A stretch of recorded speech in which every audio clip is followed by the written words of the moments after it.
آیت نمبر 211، یہاں سے انشاءاللہ ہم تفسیر شروع کرتے ہیں۔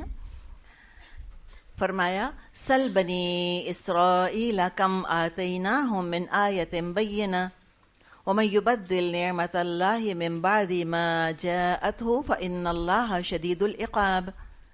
بنی اسرائیل سے پوچھئے کیسی کھلی کھلی نشانیاں ہم نے انہیں دکھائیں، اور پھر یہ بھی ان سے پوچھ لیں کہ اللہ کی نعمت پانے کے بعد جو قوم اس کو بدبختی سے بدلتی ہے اس کو اللہ کیسی سخت سزا دیتا ہے۔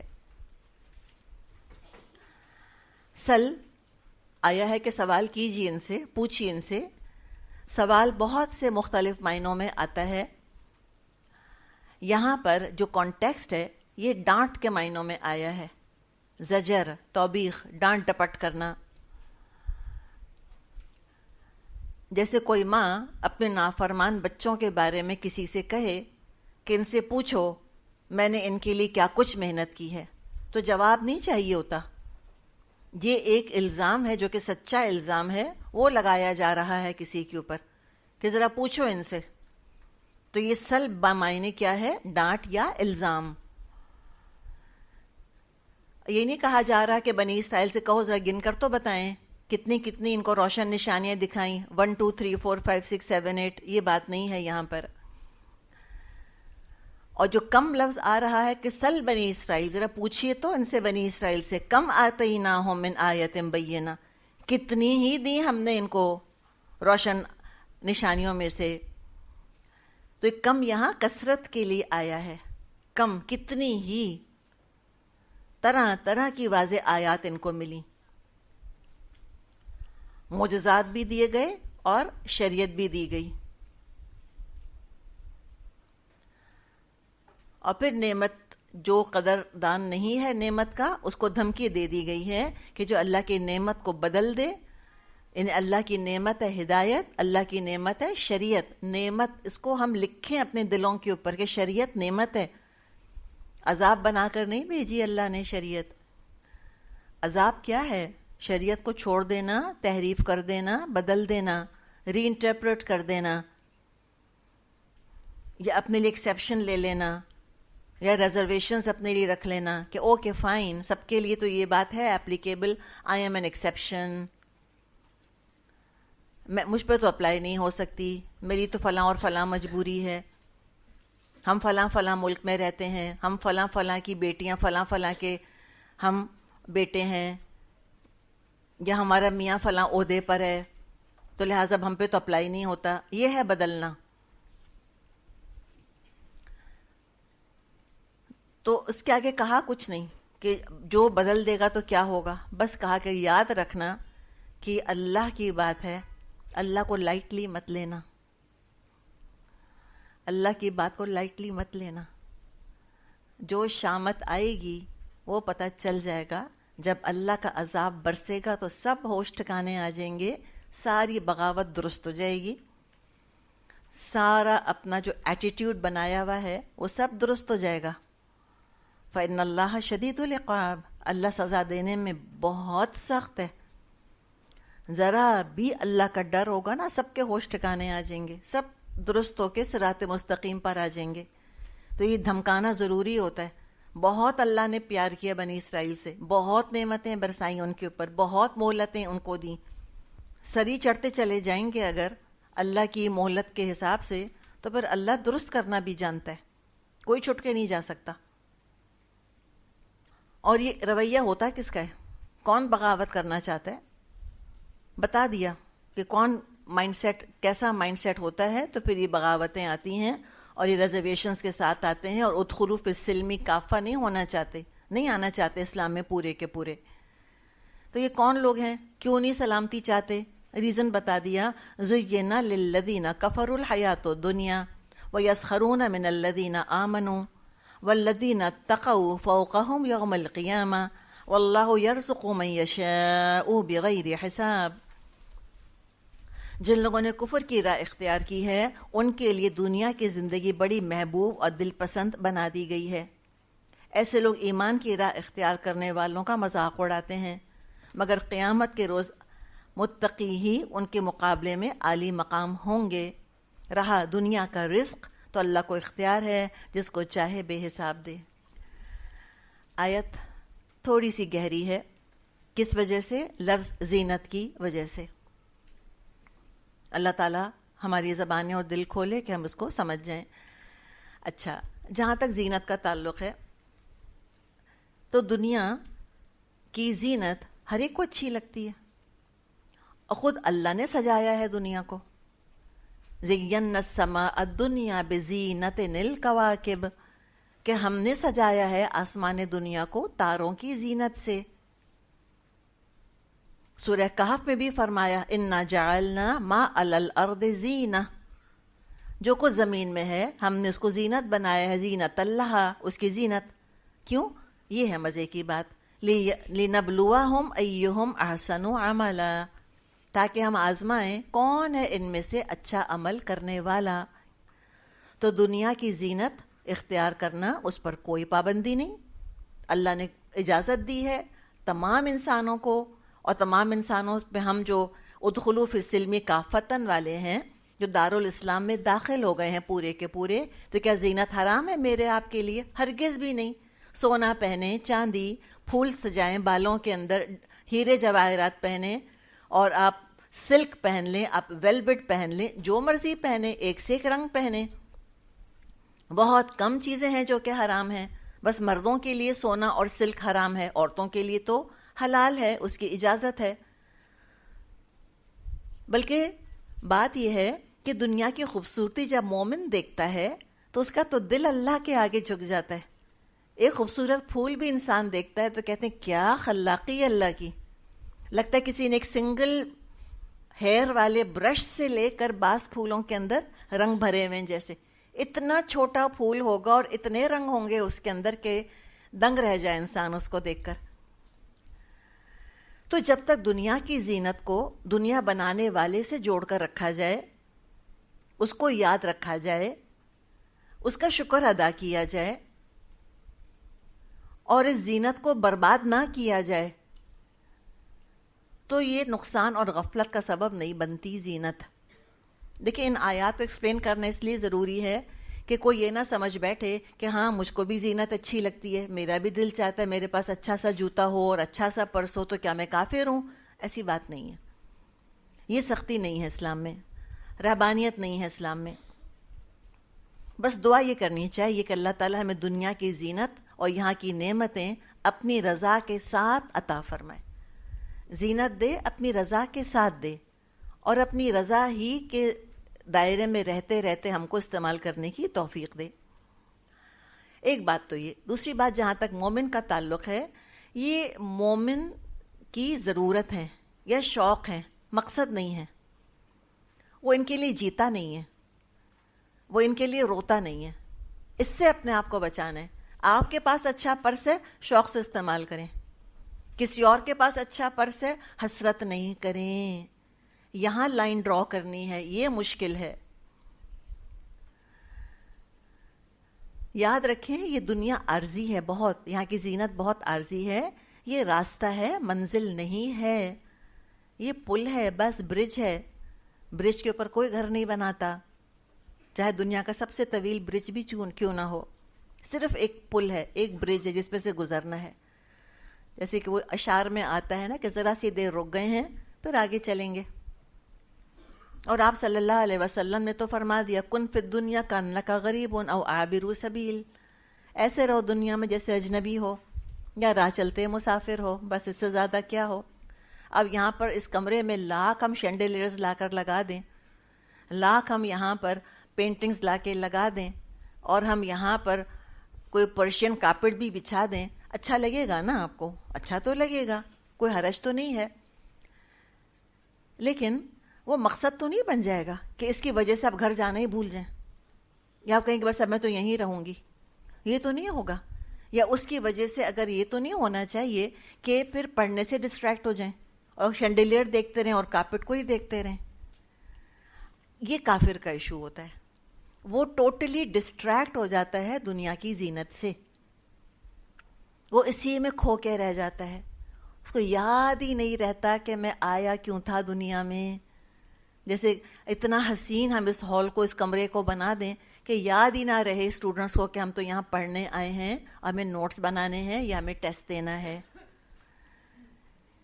تو کافر کی منزل ہے، کافر کا مقصد ہے دنیا، اس لیے کہ وہ کافر ہے، اللہ کو تو مانتا ہی نہیں ہے، اس کا تو خدا دنیا ہے، اسی کے لیے روتا ہے، اسی کے لیے ہنستا ہے، یہی خوشیوں کا باعث ہے اور یہی دکھوں اور غموں کا باعث ہے. اور جب اللہ کو نہیں مانے گا تو آخرت کو کہاں سے مانے گا؟ اس کے سامنے تو کچھ اور چیز پیش نظر ہے ہی نہیں. اس کا مقل کی طرح ہے جو کسی برج پر گھر بنا لے یا ریت کا گھروندہ بنا لے، لاکھ سجا لیں. آپ نے دیکھا ہوگا بیچ کے اوپر بچے بیٹھ کے سینڈ کاسٹلز بنا رہے ہوتے ہیں، ایک موج آتی ہے سب بہہ جاتا ہے، تو کتنا روتے ہیں بچے بعض دفعہ کہ ہم نے بنایا، یہ کیا ہو گیا. لیگو کے گھر بناتے ہیں وہ ٹوٹ جاتے ہیں. تو یہ کافر کا حال ہے. اور سچی بات ہے یہ سب چاہے 10,000 گز پر بھی اللہ نے گھر دیا ہو، ہے مٹی کا گھروندہ، بس صرف موت کی موج کی ضرورت ہے، بس سب بہہ جائے گا، سب ختم، سب چلے جائیں گے یہاں سے. یا تو گھر نہیں رہتے یا گھر والے نہیں رہتے. That's the reality of life. تو مومن اتنا دل نہیں لگاتا زینت کے اندر کہ رونے پیٹنے لگ جائے پھر ڈپریشن کا شکار ہو جائے. یہ کافر کا طریقہ ہے. مومن کے لیے تو اس کے آگے کی زندگی ہے. مومن کی نظروں میں کیا چیز سجی ہوئی ہے؟ حیات الآخرہ. وہ سج گئی ہے اس کی آنکھوں میں تو وہ بس گئی ہے. اس نماز سے سجا دوں جنت، اس روزے سے جنت سجا دوں، صدقہ دے کے جنت سجا دوں، سجدہ کر کے جنت سجا دوں. اس لیے کہ وہ دائمی ہے. اوبویسلی جہاں آپ کو ہمیشہ رہنا نہیں وہاں انسان کیا سجاتا ہے. لیکن کافر کا ہم دیکھتے ہیں کہ اس کے آگے تو جو کہ اللہ کو نہیں مانتا، آخرت کا گھر ہے نہیں، تو آبویسلی 100% ٹوٹلی ایموشنلی انویسٹڈ ہے دنیا کے اندر. Aim of life to enjoy life, بس یہ ہے. You are only young once, you only live once, یہ اس کا سلوگن ہے. تو لہٰذا وہ کفر کرتا ہے، کوئی حلال حرام کی پابندی نہیں چاہتا، اپنی زندگی کو بھرپور طریقے سے دنیا کمانے میں لگا دیتا ہے. Totally physically invested in this world. اچھا ایک اور بات دیکھیں، یہاں پر جو اللہ تعالیٰ نے بات کی ہے کہ کیا چیز سجا دی گئی ہے کفار کے لیے؟ الحیات الدنیا، دنیا کی زندگی. تو یہاں پلانٹ ارتھ کی زینت کی بات نہیں ہے، بلکہ لائف آن دس پلانٹ ارتھ کی بات ہے. اپنی خواہشات پوری کرنے کے لیے کافر مدر ارتھ کی زینت کی بھی کوئی فکر نہیں کرتا. اللہ کی بنائی ہوئی زینت برباد کر کے اپنی زندگی سجانا چاہتا ہے، جو کہ ہم دیکھ رہے ہیں. ابھی آیا ہے نا سارا وہ منافق کا اور منافقانہ نظام کا ایشو ڈسکس کر چکے ابھی ہم. زمین کی زینت برباد ہو جائے اس کو فکر نہیں ہے، اس کا پیٹ بھرنا چاہیے، اس کی زندگی سج جانی چاہیے. مثال باغ ہے، باغ میں پھول ہیں، کوئی سارے باغ کے پھول نوچ کر اپنے گھر میں بکے بنا کر سجا لے. یہ مثال ہے بیسکلی. باغ برباد ہوا تو ہوا، کوئی بات نہیں، اپنا گھر سج گیا. جیسے لوگ اپنے گھر کی صفائی کرتے ہیں، سارا کوڑا نکال کے باہر سامنے گلی میں ڈال دیا، باقی سب برباد ہوتا ہے تو ہو، اپنی زندگی سجی رہے بس. تو یہ اس کا طریقہ ہے. اب وہ جو ہے وہ مومن کا زندگی گزارنے کا طریقہ سمجھ نہیں پاتا کہ آخر یہ کھل کر کیوں نہیں کھیل رہے. جب مومن اللہ کی بتائی ہوئی حدود پر رک جاتا ہے تو کافر مذاق اڑاتے ہیں کہ لو اندیکھی دنیا کے پیچھے اس دنیا کو برباد کر رہے ہیں. وہ کہاوت ہے نا کہ a bird in hand is worth two in a bush. وہی والا مسئلہ ہے ان کا. کہتے ہیں جو ہے وہ کرو، اس کو عیش کرو، تم ابھی یہاں اس دنیا میں عیش کرو. جس نے دیکھی آخرت آتی ہے کہ پتہ نہیں آتی. تو ان کو سمجھ نہیں آتا کہ انہوں نے یہ کیا گناہ ثواب کی تقسیم کی ہوئی ہے، یہ کیا ایشو ہے ان کا کہ this is allowed, this is not allowed. کہتے ہو سیز سو کہ شراب الاؤڈ نہیں ہے، ہو سیز کہ ہم کسی بھی عورت مرد کے ساتھ جسمانی تعلق قائم نہیں کر سکتے. کون کہتا ہے کہ شادی ضروری ہے؟ بیکار کی باتیں، فرسودہ باتیں. وہ کہتے ہیں birds and bees do it. تو برڈز بھی تو کرتی ہیں، بیز بھی تو کرتی ہیں، ہمیں کیا ضرورت ہے یہ سارا کچھ کرنے کی؟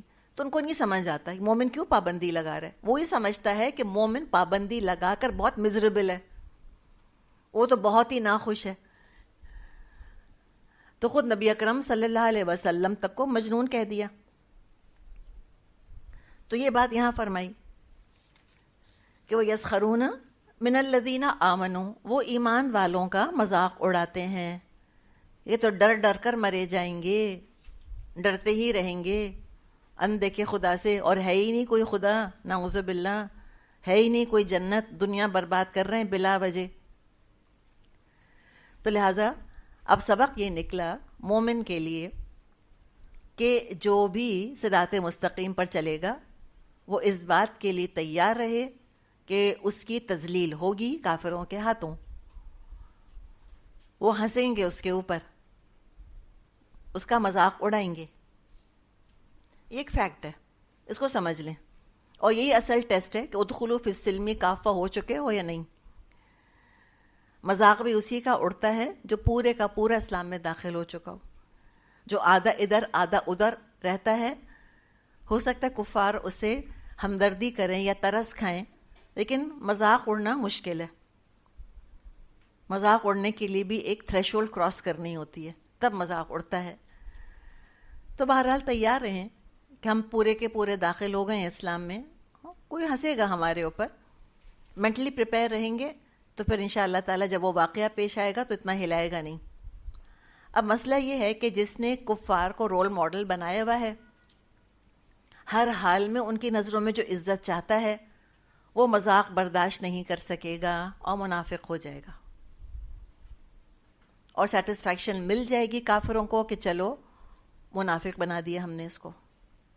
تو کہہ دیں ان سے کہ بھئی تمہارے مذاق کی وجہ سے میں منافق بن گیا.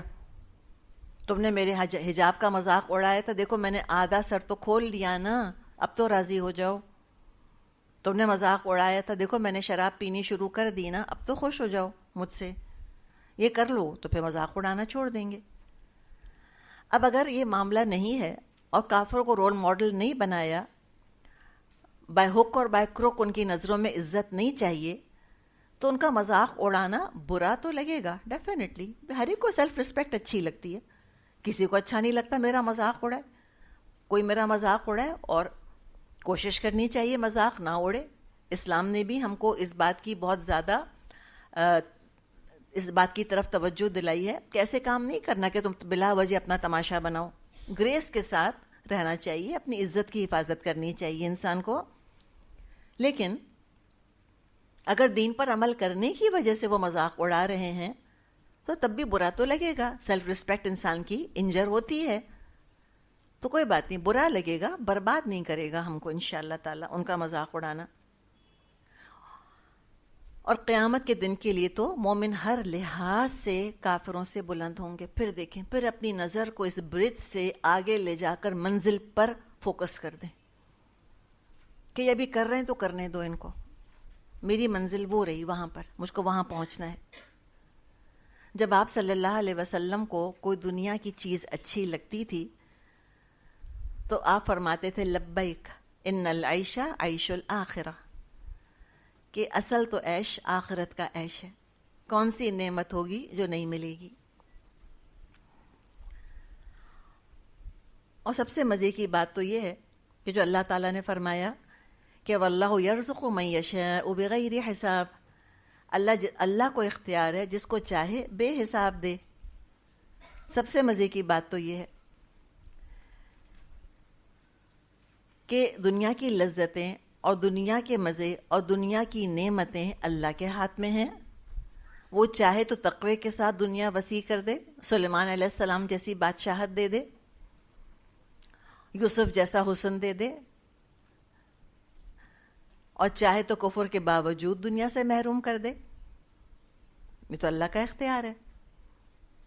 تو کوئی یہ نہ سمجھے کہ گناہوں کے ساتھ دنیا ملتی ہے، ہرگز بھی نہیں.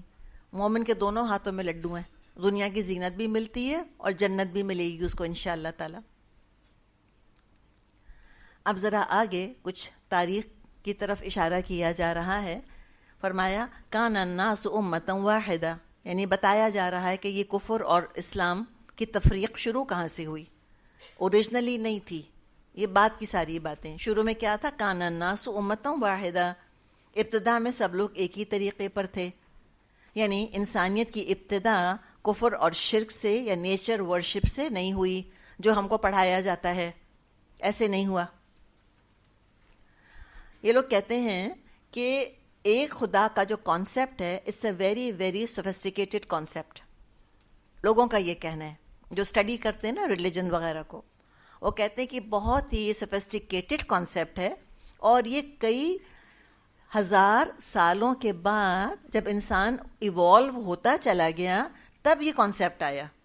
اس سے پہلے تو جس چیز سے ڈرا اس کی عبادت کرتا تھا، جس سے محبت کرتا تھا اس کی عبادت کرتا تھا. اور پھر وہ کہتے ہیں جب جوڈیزم آیا، جیوز ہیں سب سے پہلی قوم جنہوں نے ایک خدا کا تصور دیا. یہ ان کا کہنا ہے. قرآن 100% اپوزٹ بات کر رہا ہے. پڑھاتے کیا ہے کہ انسان کی ابتدا شرک میں ہوئی. قرآن کہتا ہے کہ نہیں، انسان کی ابتدا توحید کے سورج میں ہوئی. پہلا انسان، پہلا نبی. شرک کہاں سے آ سکتا تھا؟ انہی کے طریقے پر تھے. اچھا، اب بیچ میں بات ادھوری چھوڑ دی.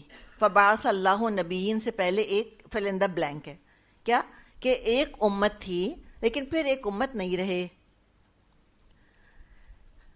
ابن عباس رضی اللہ عنہما فرماتے ہیں کہ آدم اور نوح علیہ السلام کے درمیان 10 قرن، قاف را نون، قرن کہتے ہیں سینچری کو.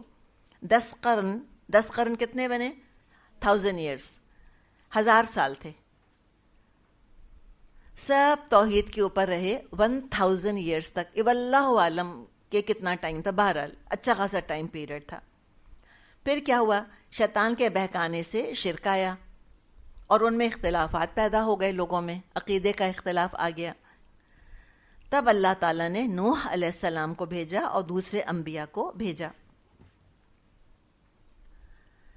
تو یہ ہے یہاں پر.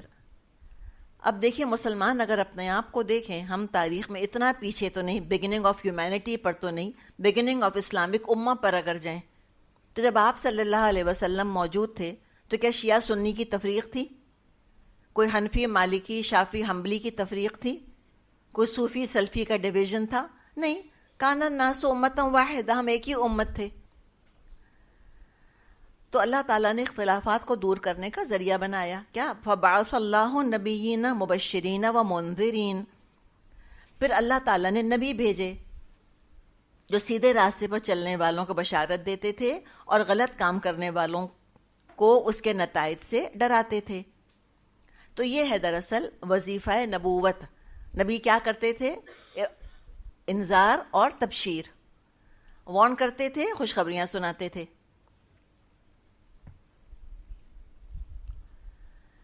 اور کیا کیا اللہ تعالیٰ نے؟ وَأَنزَلَ مَعَهُمُ الْكِتَابَ بِالْحَقِّ.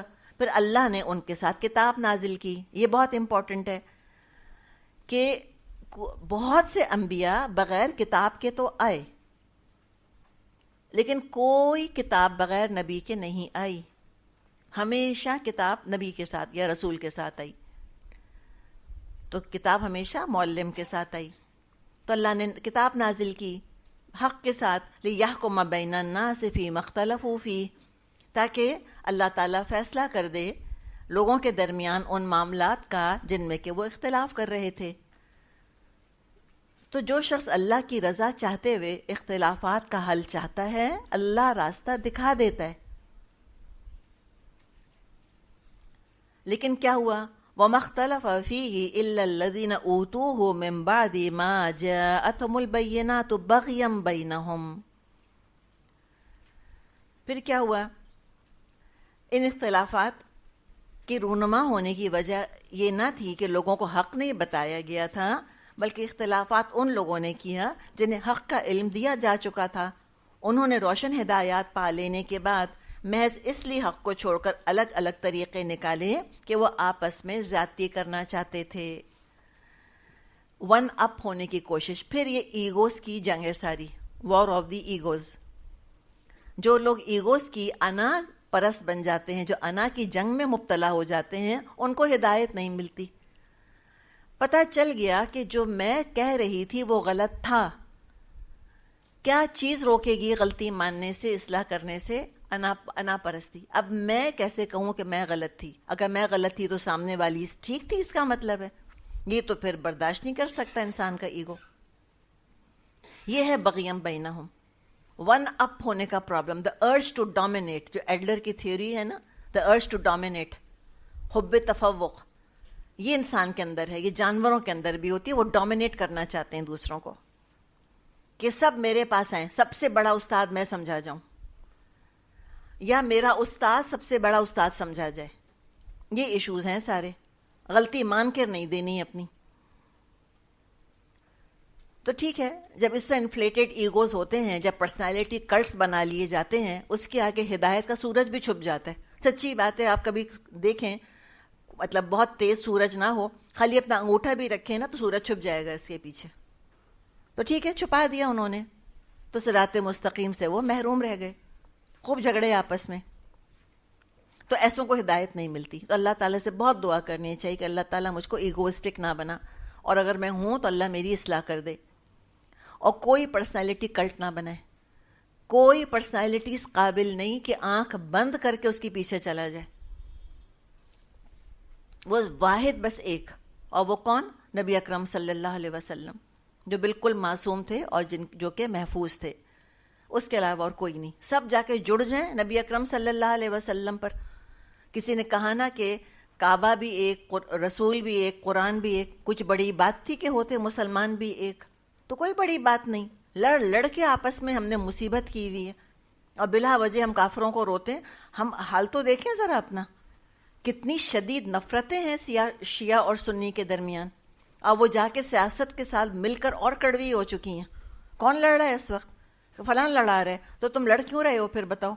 گھر میرا ہے, میں رہ رہی ہوں گھر کے اندر, میں لڑوں گی تو لڑائی ہوگی نا. میں کون نہیں جی فلاں نے آ کے لڑوا دیا مجھ کو, یہ کیا بات ہوئی؟ آنے کیوں دیا اس کو؟ بات کیوں مانی؟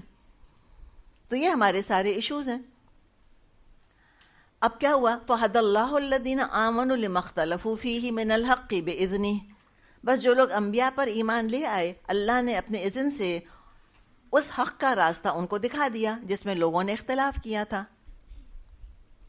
تو یہاں دیکھیں کہ حد اللہ الذین آمنوا, اللہ نے ہدایت اور حق کو ایمان کے ساتھ اٹیچ کر دیا ہے. جتنا اسٹرانگ ایمان ہوگا اتنا اللہ کا بندہ حق سے قریب ہوگا.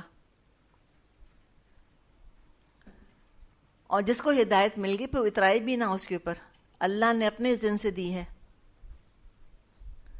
واللہ یہدی من یشاء الی صراط مستقیم, اللہ جس کو چاہتا ہے راہ راست دکھا دیتا ہے. صحیح مسلم میں روایت ہے, آپ صلی اللہ علیہ وسلم جب رات کی نماز کا آغاز کرتے تو شروع میں آپ یہ دعا مانگا کرتے تھے کہ اللہم, اے اللہ, رب جبریل و میکائیل و اسرافیل, اے اللہ جو جبریل اور میکائیل اور اسرافیل کا رب ہے, فاطر السماوات والارض, بنانے والا ہے آسمانوں اور زمین کا, عالم الغیبی والشہادہ, جاننے والا ہے غیب اور شہادہ کا, انت تحکم بین عبادک فیما کانوا فیہ یختلفون, اللہ تو ہی فیصلہ کرے گا اپنے بندوں کے درمیان ان معاملات کا جس میں اختلاف کرتے تھے. پھر آپ صلی اللہ علیہ وسلم نے اپنے لیے دعا مانگی کہ اہدنی لما اختلف فیہ من الحق باذنک, اللہ مجھ کو ہدایت دے دے ان معاملات میں جس میں یہ اختلاف کر رہے ہیں, حق کی طرف ہدایت دے دے اپنی اجازت سے. خود اپنے لیے مانگ رہے ہیں, آپ تو خود ہادی تھے, آپ تو مہدی تھے, اور آپ ہدایت مانگ رہے ہیں, تو کہاں میں اور آپ پھر. انک تہدی من تشاء الی صراط مستقیم, اللہ تو ہدایت دیتا ہے جس کو تو چاہتا ہے صراط مستقیم کی طرف. تو کیا دعا مانگنی چاہیے؟ اہدنا الصراط المستقیم. بہت دعا کیا کریں. تو جو ہدایت کی ہم بات کر رہے ہیں اور ایمان کی بات کر رہے ہیں, اس کی قیمت ہے, یہ مفت نہیں ہے. ہدایت مفت نہیں ملتی, ایمان مفت نہیں ملتا. تو دو بڑی بڑی قیمتیں ہیں اس کی, ایک نیت کے اندر اخلاص, دوسرا عمل میں صبر.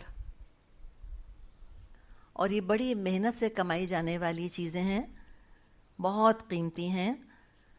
وقتاً فوقتاً زندگی میں امتحانات، آزمائشیں آتی رہیں گی تاکہ ہدایت تازہ رہے. صبر کرو، ہدایت پاؤ اور حق کو پہچان لو، ایمان بڑھا لو. تو اب فرمایا ام حسبتم، کیا تم لوگوں نے گمان کیا. یہ کون ہے؟ کن سے خطاب ہے یہاں پر؟ کون ہے حسبتم؟ صحابہ. جی ہاں، یہ صحابہ ہیں. مکے میں تھے تو آزمائشیں، اور مدینے آئے تو آزمائشیں ختم تو نہیں ہوئیں. خباب ابن ارت، ان کو جو ان کی مالکن تھی، جس کے وہ غلام تھے، وہ ان کو کوئلے جلا کر اور کوئلوں پر لٹا دیا کرتی تھی. اتنی اذیتیں دیتی تھی. اور کتنی دفعہ ایسا معاملہ ہوا. ایک دن آپ صلی اللہ علیہ وسلم خانہ کعبہ کے پاس بیٹھے تھے تو خباب گئے ان کے پاس اور جا کر نبی اکرم صلی اللہ علیہ وسلم سے کہا کہ اللہ کے رسول، آپ ہمارے لیے دعا نہیں کرتے؟ کیا آپ ہمارے لیے اللہ تعالیٰ کو پکارتے نہیں؟ آپ نصرت کی درخواست نہیں کرتے؟ آپ ہمارے لیے دعا نہیں کرتے؟ تو اسی روایت میں آتا ہے کہ آپ صلی اللہ علیہ وسلم لیٹے تھے، آپ اٹھ کر بیٹھ گئے. آپ کے چہرے پر غصے کے آثار آ گئے. کس کے لیے؟ جو خالی یہ کہہ رہا ہے کہ میں فلاں جگہ جا رہی تھی، اس نے مجھ کو گھورا. یہ بات، میں امریکہ گئی تھی، میں نے اسکارف پہنا ہوا تھا اور کسی نے مجھ کو یوں کر کے دیکھا. یہ کہا نہیں، کوئلوں پر لٹایا جا رہا تھا ان کو کہ ان کی پیٹھ کی چربی پگھلتی تھی تو پھر کوئلے بجھا کرتے تھے. یہ وہ لوگ ہیں جنہوں نے کہا کہ آپ ہمارے لیے نصرت کی دعا نہیں کرتے، آپ اللہ تعالیٰ سے درخواست نہیں کرتے. دیکھیں کیا مظالم ہو رہے ہیں. تو آپ نے کہا، آپ اٹھ کر بیٹھ گئے، آپ کے چہرے پر غصے کے آثار آ گئے. آپ نے فرمایا پہلے کے لوگوں میں سے کسی کے سر پر آرا رکھا جاتا اور اس کے قدموں تک وہ پہنچ جاتا، لٹرلی کٹ ان ہاف یہ کیا جاتا تھا. لیکن یہ چیز اس کو دین سے نہیں پھیرتی تھی. ہم تو ایک ٹیڑھی نظر برداشت نہیں کر سکتے. ہمارا تو معاملہ یہ ہے، ذرا سا میاں کا کسی بات پہ موڈ آف ہو گیا، سب اتار کر پھینک دیں گے. لگتا ہے کہ میاں نہیں، کوئی خدا ہے جیسے. وہ یاد رکھیں وہ دیا کس نے، یہ بھی یاد رکھیں اس کے دل میں محبت ڈالی کس نے. آپ کے حسن نے نہیں ڈالی. بڑے بڑے حسینوں کو روتے دیکھا ہے دنیا کے اندر، اللہ ڈالتا ہے. اپنے سلیقے پہ نہ اترایا کریں میں اور آپ کہ میں ہوں اتنی سلیقے مند کہ میرا میاں میرا دیوانہ، میرا عاشق ہے. کچھ نہیں پتا، اللہ تعالیٰ اس میٹ کی محبت ڈال دے اس کے دل میں جو سارا گھر صاف کرتی پھرتی ہے. کچھ کہہ سکتے ہیں کسی کے بارے میں؟ کس بات پہ اترانا ہے مجھ کو بتائیں، اور کس بات کا خوف ہے؟ اپنا کریڈٹ لیتے ہیں تو سمجھتے ہیں کہ اس محبت کو بچانا میری رسپانسبلٹی ہے، اس لیے میں اللہ کی نافرمانی کروں بے شک کچھ بھی اور ہو جائے، میاں کی محبت نہ جانے پائے. نہیں، لوگوں کی آزمائشیں دیکھیں، پھر بھی دین سے نہیں ہٹے، حالانکہ ان کو آدھا کر دیا. پھر آپ نے فرمایا کہ لوہے کے کنگوں سے ان کے گوشت اور ہڈی کو الگ کر دیا جاتا تھا. یہ چیز ان کو دین سے نہیں پھیرتی تھی. پھر آپ نے فرمایا اللہ کی قسم یہ کام ضرور پورا ہوگا. کون سا کام؟ اسلام نافذ ہوگا، یہاں تک ایک سوار صنعاء سے حضرموت تک چلا جائے گا اور اللہ کے سوا اس کو کسی کا ڈر نہیں ہوگا. پھر آپ نے فرمایا کہ تم لوگ لیکن جلدی مچا رہے ہو، کہ تم جلدی کر رہے ہو. بخاری میں یہ روایت موجود ہے. تو چند لوگ صبر کر لیں، چند کر لیں تو کتنوں کا فائدہ ہو جائے گا. اور خود اللہ تعالیٰ کتنا پاک صاف کرتا ہے آزمائشوں کی وجہ سے. آپ صلی اللہ علیہ وسلم نے فرمایا کہ یبتلی العبد علی حسب دینہ، بندے کی آزمائش ہوتی ہے اس کے دین کے حساب سے. وما یبرح بالعبد حتی یمشی علی الارض وما علیہ خطیئۃ. کچھ لوگوں پہ اتنی مشکلیں پڑتی ہیں، اللہ تعالیٰ ان کو ایسا پاک صاف کر دیتا ہے کہ وہ زمین پر چلتے پھرتے ہیں اور ایک گناہ ان کے اوپر نہیں ہوتا، بالکل گناہوں سے پاک وہ زمین پر چلتے پھرتے رہتے ہیں. اللہ جانے کون خوش قسمت ہیں. کوئی ماتھے پہ لکھا ہے کسی کے؟ نہیں لکھا ہوتا. تو یہ ہے یہاں پر مضمون جو کہ آ رہا ہے کہ ام حسبتم ان تدخلوا الجنہ. یہ ان صحابہ سے خطاب ہے جن کی قربانیاں پڑھ کے ہمارے رونگٹے کھڑے ہو جاتے ہیں. اللہ جانے ہم ہوتے تو کیا کرتے. کبھی لوگ بڑے ارمانوں سے کہتے ہیں کہ ہائے میں بھی اس زمانے میں پیدا ہو جاتی، پتہ نہیں کتنے بڑے منافق ہوتے. کرم کی اللہ نے جو پیدا نہیں کیا اس زمانے میں. اپنی صبر برداشت کی صلاحیت کو پرکھ لیں، سب، میں بھی اور آپ بھی، کہ دین کے لیے کتنا اٹھایا، کتنا صبر کیا، کتنا مذاق اڑوایا دین کے لیے، کتنی قربانی دی ہے یا کتنی قربانی دینے کی تیاری ہے، کیا مائنڈ سیٹ ہے، دیکھ تو لیں. ایک رسم تو چھوڑی نہیں جاتی ہم سے، اس پہ رو رو کے حال کرتے ہیں. ام حسبتم ان تدخلوا الجنہ، کیا گمان کیا تم نے ایسی چلے جاؤ گے جنت میں؟ مراد اس خوش فہمی میں مت رہنا کہ ایسی ہنستے کھیلتے جنت میں چلے جاؤ گے، ایسے اے سی والے کمرے میں آ کر یہاں بیٹھ گئے ہو اور ایسی آرام سے ہاتھ ہلاتے ہوئے جنت میں چلے جاؤ گے، ایسا ہوگا نہیں. تو سب خوش فہمیاں دور کر دیں. ہم کہتے ہیں آزمائش نہ آئے، اللہ کہتے ہیں ضرور آئے گی. ہم کہتے ہیں ہائے میں تو دین شروع کر رہی ہوں، میں تو قرآن پڑھنا شروع کر رہی ہوں، کوئی پرابلم نہیں آنا چاہیے. اللہ نے کہا وَلَا نَبْلُوَنَّكُمْ، البتہ ہم تو ضرور آزمائیں گے تم کو. ہم نے سوچا میں نے تو قرآن کھول لیا، بس اب تو میں جنت کی مستحق ہو گئی. اللہ نے کہا نکلو خوش فہمی سے. ام حسبتم ان تدخلوا الجنہ، سوچا ایسی چلے جاؤ گے جنت میں. وَلَمَّا يَأْتِكُمْ مَثَلُ الَّذِينَ خَلَوْا مِن قَبْلِكُمْ، حالانکہ ابھی تک تم پر وہ کچھ گزرا ہی نہیں جو تم سے پہلے ایمان لانے والوں پر گزر چکا ہے. مَسَّتْهُمُ الْبَأْسَاءُ، سختیاں ان پر آئیں، وَالضَّرَّاءُ، مصیبتیں آئیں، وَزُلْزِلُوا، اور ہلا مارے گئے. شدید فقر آیا، شدید بدنی مصیبتیں آئیں. زلزلوا، زمین کا زلزلہ نہیں ہے، خوف کی وجہ سے دلوں کا ہل جانا. اتنا شدید خوف، جیسے ہم سورہ احزاب میں پڑھیں گے کہ بلغ القلوب الحناجر، کہ دل جو ہے وہ حلق میں آ گئے تھے اچھل کے صحابہ کے خندق کے موقع پر. اتنی شدید آزمائش آئی تھی، اور خود امتحان لینے والا اللہ فرما رہا ہے وَزُلْزِلُوا زِلْزَالًا شَدِيدًا، وہ تو ہلا ڈالے گئے جیسے کہ ہلایا جاتا ہے. ہم تصور نہیں کر سکتے اس تنگی اور اس مشکل اور اس خوف کا. تو اس خوف کی بات ہے، زلزلو، خوف کی وجہ سے دل کا ہل جانا، یا شبہات کی وجہ سے ایمان کا بھی لڑکھڑا جانا، یہ بھی ایک زلزلہ ہے جو اندرونی طور پہ آتا ہے. یا شہوات، خواہشات، ان کی وجہ سے دل کا پھسل جانا. اللہ وہ کتنی پیاری لگ رہی تھیں بال کھول کے اور میں لپیٹے بیٹھی ہوں. مثال کے طور پہ مطلب ایک زیرہ دکھایا جا رہا ہے آپ کو، زیرے جتنا، اس پر بھی ہم تو ترس کھاتے رہتے ہیں اپنے اوپر. اور کیا کیا ٹیمپٹیشنز پر صحابہ نے صبر کیا ہے. تو آزمائش آتی ہے انسان کے مال پر، آزمائش آتی ہے انسان کے بدن پر، اور انسان کے ایمان پر بھی آتی، نفس کے اندر بھی آتی ہے آزمائش. اندر ہی اندر ایک جنگ شروع ہو جاتی کہ میں جو کر رہی ہوں ٹھیک بھی کر رہی ہوں کہ نہیں. Maybe I am becoming an extremist, شاید ایکسٹریمسٹ ہونے کی وجہ سے پرابلمز آ رہی ہیں. میں اگر ماڈریٹ رہوں تو یہ پرابلم نہیں آئے گا میرے اوپر. تو یہ ایکسٹریمسٹ تھے صحابہ، کہیں سے بھی ایکسٹریمسٹ نہیں تھے. اسلام تو ایکسٹریم سے بچانے آیا ہے، لیکن نارمل اسلام پر چلنے کے لیے بھی بعض دفعہ سیکریفائس کرنی ہوتی ہے. جب انیبلنگ انوائرمنٹ نہیں ہوتا تو یہ تو کرنا ہوگا، صبر کرنا ہوگا. جنت میں داخل نہیں ہو سکیں گے. علماء کہتے ہیں کہ اس وقت تک جنت میں داخل نہیں ہو سکیں گے جب تک گھونٹ گھونٹ کر کے صبر کا پیالہ نہ پئیں. اتنی مشکلات آئیں، کتنی آئیں، حتی یقول رسول والذین آمنوا معہ متی نصر اللہ، یہاں تک کہ اس وقت کے رسول اور ان کے ساتھی ایمان والے پکار اٹھے کب آئے گی اللہ کی مدد. انہیں کہ انتہا کو پہنچ گئی تھی مشکل، بے بس ہو کے اللہ کو پکارا کہ اللہ ہماری مدد فرما. تو یہ متی نصر اللہ، یہ اعتراض شکایت کے لیے نہیں ہے.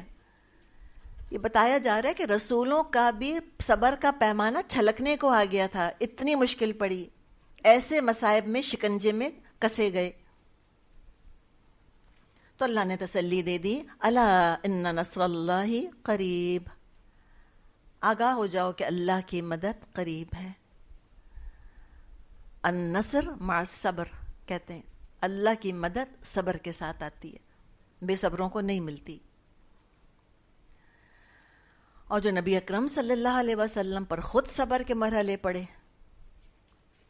ذرا سا امیجن کریں کہ یہاں سے نکل کر، اس بلڈنگ سے نکل کے ہمیں سڑک تک جانا ہے. ٹھیک ہے، ساتھ میں شدید خوف کی کیفیت طاری ہے. لوگ مذاق اڑا رہے ہیں، پتھر مار رہے ہیں، گالیاں دے رہے ہیں، اور ہم چل رہے ہیں. اگلے دن آئیں گے؟ بتائیں، آئیں گے اگلے دن؟ دکاندار نکل کر کھڑے ہو گئے، ایک سے ایک گالی، سب مار مار کے زخمی کر رہے ہیں، جوتیاں خون سے بھر گئی ہیں. پلٹیں گے اگلے دن؟ سوال ہی پیدا نہیں ہوتا. ہم کیا پلٹیں گے؟ کوئی کیس ہی نہ کر دے آ کے گھر والوں میں سے. یہ معاملہ. تو آپ صلی اللہ علیہ وسلم کے ساتھ طائف میں کیا ہوا تھا؟ ہم ان سے زیادہ باعزت تو نہیں ہیں. یہ ان کا معاملہ تھا، اور ایک دن کبھی خیال نہ آیا ہوگا لمحے کے لیے کہ میں رسالت کا کام چھوڑ دوں، میں دین کا کام چھوڑ دوں. تو اپنے نفس کو تیار کر لیں کہ مومن کی زندگی میں ہر چیز آسان نہیں ہوتی. اگر گناہوں کے اندر مبتلا ہوتا ہے تو مشکلات کے ذریعے سے اصلاح کی جاتی ہے. اگر نیکیوں پر جمع ہوتا ہے تو درجات کی بلندی مشکلات کے ذریعے سے بلند کیے جاتے ہیں درجے اس کے. تو یہ بات اچھی طرح اپنے ذہنوں میں ہم رکھ لیں کہ مشکلات تو آئیں گی اور پھر اللہ کی مدد آئے گی. اب نیکی کی ایک اور قسم، ایک نیکی کی قسم کیا؟ صبر. اب ایک اور نیکی کی قسم، وہ کیا ہے؟ انفاق. ہم نے بات کی تھی نا کہ مختلف طریقوں سے اللہ تعالی ہماری تربیت فرماتا ہے. تب پوچھا یسألونک ماذا ينفقون، یہ آپ سے پوچھتے ہیں ہم کیا خرچ کریں. تو یہاں مراد ہے کس پر خرچ کریں. اسی کہ یہی سوال پھر دہرا کر آگے آئے گا. تو ہم کس پہ خرچ کریں؟ قل، فرما دیجئے، ما انفقتم من خیر، جو مال تم خرچ کرو. تو شروع کس سے کرنا ہے؟ الاقرب فالاقرب، قریبی ترین رشتہ داروں سے. تو بتا دیا کس پہ خرچ کرنا ہے؟ فللوالدین، والدین پر. دولت بھی دینی ہے، اس کا تو ذکر ہے ہی، محبت بھی دینی ہے، وقت بھی دینا ہے. والدین صرف دولت سے خوش نہیں ہوتے کہ جا کر ان کے آگے چیک کاٹ کر پھینک دیے کہ لیں 50,000 روپے. نہیں، ان کو عزت چاہیے، ان کو خدمت چاہیے، ان کو محبت چاہیے، ان کو وقت چاہیے ہمارا. اور ہماری دولت اگر ہے، میرے اپنے نام پیسہ ہے، تو میں خرچ کروں اپنے ماں باپ کے اوپر. تو والدین پر. والاقربین، اور قریبی رشتہ داروں پر جو خون کے رشتے ہیں. والیتاما، اور معاشرے کے دبے ہوئے پسے ہوئے طبقات میں سے یتیم، خاص طور پہ یتیموں کے اوپر خرچ کرو. والمساکین، اور مسکینوں پہ خرچ کرو. جو معاشرے کے ڈاؤن ٹراڈن ہیں وہ ہماری ہی رسپانسبلٹی ہیں. Everybody is responsible for everybody. یہ نہیں ہم کہہ سکتے کہ میں نے کھا لیا پی لیا بس اس کے بعد قصہ ختم. نہیں، سب کا خیال کرنا ہے. وابن السبیل، اور مسافر کا. ان سب کیٹیگریز پر ہم نے الحمدللہ آیت بر میں بات کی تھی. وما تفعلوا من خیر، جو کچھ خیر میں سے تم معاملہ کرو گے، فإن اللہ بہ علیم، تو یقیناً اللہ اس کو جانتا ہے. یہ خرچ کرنے کے بعد یہ کیوں آتا ہے کہ اللہ جانتا ہے؟ تاکہ احسان نہ جتاؤ، جس پر تم نے خرچ کیا اسے بدلے نہ مانگو، تاکہ تم چرچے نہ کرتے پھرو، تم دکھاوے نہ کرتے پھرو. اللہ کے لیے کیا تو اللہ کو پتہ چل گیا، اب زیادہ بولنے کی ضرورت نہیں ہے. آپ صلی اللہ علیہ وسلم نے فرمایا اتقوا النار ولو بشق تمرۃ، آگ سے بچو چاہے ایک کھجور دے کر ہی کیوں نہ بچو. تو صدقہ کثرت سے کرنا چاہیے. صحابہ کے تقریباً 12 سوالات ہیں جن کا کہ اللہ تعالیٰ نے جواب دیا ہے.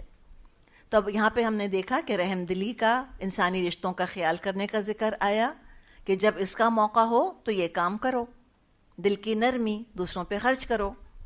لیکن صرف یہی نیکی نہیں ہے، 100% بس یہی نہیں ہے کہ تم رحم کرتے رہو اور نیکی کو ٹوٹل رحم ہی تم سمجھو اور لو ہی کے تم نعرے لگاتے رہو، بلکہ وقت پڑنے پر جنگ کے لیے بھی تیار رہو. تو سنگل ڈائمینشن لاپ سائڈڈ پرسنالٹی نہیں ہوتی. یہ سب ریڈیکولس باتیں ہیں، یہ صرف سلوگنز ہیں کہ محبت کرنے سے دنیا سنور جاتی ہے. سب بیکار کی باتیں. اسلام نامعقول باتیں نہیں کرتا. یہ ریئل لوگوں کے لیے ریل سسٹم بن کر آیا ہے. تو نیکی کی ایک اور قسم جس کو دنیا والے مذہبی لوگوں سے ایسوسیٹ کر ہی نہیں سکتے، اور وہ ہے جنگ.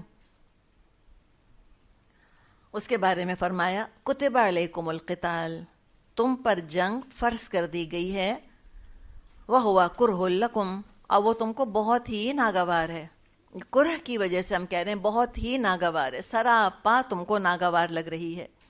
تو پچھلی آیت میں مال خرچ کرنے کی ترغیب دی گئی، اور یہاں جان خرچ کرنے کی ترغیب ہے. اور یہ بہت کڑوی چیز ہے، جان دے دینا اللہ کی راہ میں. لیکن بعض دفعہ بیماری ایسی ہوتی ہے کہ کڑوی دوا کے علاوہ شفا مل نہیں رہی ہوتی.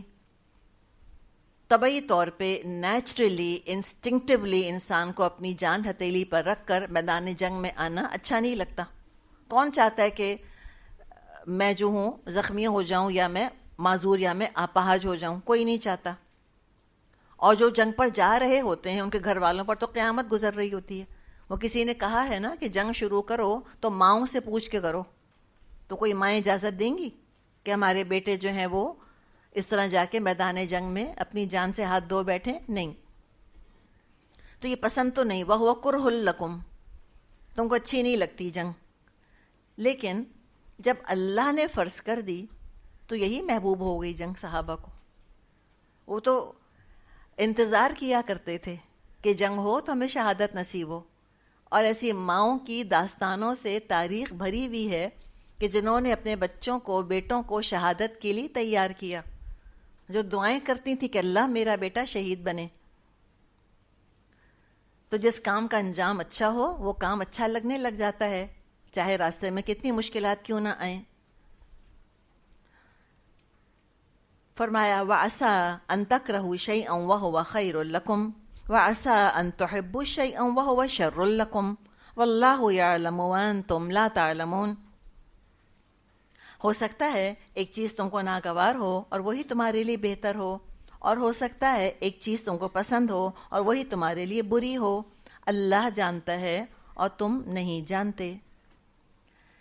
ہے تو اس آیت کے مضمون کے حساب سے ہی یہ ٹکڑا، لیکن دیکھا جائے تو یہ خود الگ مضمون ہے پورا، جو انسان کو اتنا پرسکون کر دیتا ہے، اتنی تسلی دے دیتا ہے کہ جو ہاتھ نہیں آیا یا جو ہاتھ سے چلا گیا، چاہے دنیا کی زینت میں سے ہو یا تمہاری اور کوئی خوشی کی چیز ہو یا کوئی تمہارا ارمان ہو یا تمہاری ضرورت، چلا گیا تو یقین رکھو کہ اسی میں خیر تھی.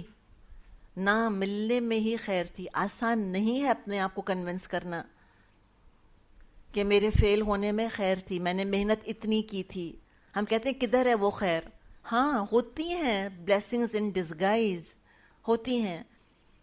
کس کو یہاں آ کر ساکت سامت بیٹھنا اچھا لگتا ہے؟ گیون اے چوائس ہم کبھی نہ بیٹھیں اس طرح سے. لیکن ہو سکتا ہے عسیٰ ان تکرہوا شیئا وہو خیر لکم، اسی میں خیر ہے، اسی میں سیکھو گے، یہی طریقہ ہے. تو باتیں ہر چیز انسان کی اپنی مرضی کے مطابق نہیں چلتی. ایسے کسی کی تربیت نہیں ہو سکتی، کوئی اعلیٰ کام نہیں ہو سکتا اگر ہم اپنے مزاج کے خلاف کوئی بات برداشت نہ کریں. اور ہو سکتا ہے عسیٰ ان تحبوا شیئا وہو شر لکم، کسی چیز سے تم کو بہت محبت ہو اور وہ تمہارے لیے بہت خراب ہو. چیز زندگی میں شامل ہے اور وہ اچھی بہت لگتی ہے اور چلی گئی، یا چیز زندگی میں نہیں ہے، نہیں آ رہی. تو بہت طرح سے اللہ تعالیٰ آزماتا ہے. جو چلا گیا خیر ہوگی، نہیں ملا خیر ہوگی، اور جو چاہ رہے ہو وہ نہیں مل رہا اس میں بھی خیر ہوگی. سب خیر کا سبب ہیں ساری چیزیں. اور فرما دیا کہ اللہ جانتا ہے تم نہیں جانتے. تو اپنے ارمانوں پر گھٹنے کی ضرورت نہیں ہے.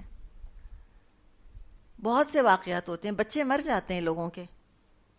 اللہ تعالیٰ کیا فرما رہا ہے؟ عسیٰ ان تکرہوا شیئا وہو خیر لکم. دنیا سے چلا گیا، وہ جنت کے دروازے پر کھڑا ہوگا اور ماں کو باپ کو لے کر جائے گا اگر صبر کیا تھا اس کے اوپر. کیا پتا کوئی اس وقت دعا کرے کہ اللہ ساری مر گئے ہوتے. نعوذ باللہ، میں کہہ رہی ہوں کچھ پتہ نہیں. یہاں لگ رہا ہوتا ہے نا کہ لاس، اور وہاں گین کیا ہو رہا ہے اس کا اندازہ نہیں ہوتا. اور جو چیز ہم اپنے لیے چاہ رہے ہوتے ہیں وہ ہمیں بہت اچھی لگ رہی ہوتی ہے، پتہ نہیں کتنا نقصان چھپا ہوا ہے اس کے اندر، تبھی اللہ نے نہیں ہونے دیا. کوئی چاہتا ہے کہ بہت حسین ہو جاؤں، اللہ نہیں بناتا اس کو حسین. کیا پتہ بہت حسین بناتا کسی ایسے پیشے میں چلی جاتی جس میں کہ سراسر حرام ہی حرام تھا، سراسر گناہ ہی گناہ تھا، تو پھر کیا کر لیتے.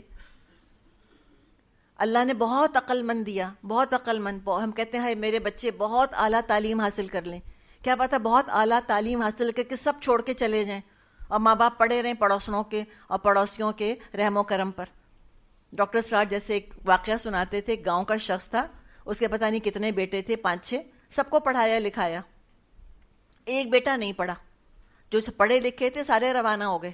اس وقت تو لگ رہا ہوگا نا کہ کیا شان ہے، کیا ہائیلی ایجوکیٹڈ ہیں میرے بچے. ضرورت پڑی تو کوئی ساتھ نہیں تھا. تو کہتے ہیں وہ رویا کرتا تھا بیٹھ کے کہ اللہ میرے یہ 5 پڑھے لکھے لے لے اور مجھ کو ایسے جاہل اور دے دے جو میرے پاس ہے، کم از کم خیال تو کرتا ہے. تو کچھ نہیں پتا ہوتا اللہ نے کیا سسٹم بنایا ہے کہ کس چیز کے ذریعے سے کیا خیر نکلے گی، اور جو تم کو خیر لگ رہا ہے اس کے پیچھے کیا آگ کا انگارہ، کیا سانپ بچھو چھپے ہیں، تم کو اندازہ نہیں ہے. تو جو ہاتھ نہیں آیا نہیں رونا چاہیے اس کے اوپر. اور جو برا لگ رہا ہے کیا پتہ اللہ نے اس کے اندر ڈھیر خیر رکھی ہو، پھر آپ دیکھیں ہم کتنے مینٹلی پرسکون ہوں گے انشاءاللہ تعالی. چلیں یہیں تک ہم کرتے ہیں. وآخر دعوانا ان الحمد للہ رب العالمین. سبحانک اللہم و بحمدک نشہد ان لا الہ الا انت نستغفرک و نتوب الیک. السلام علیکم ورحمۃ اللہ وبرکاتہ.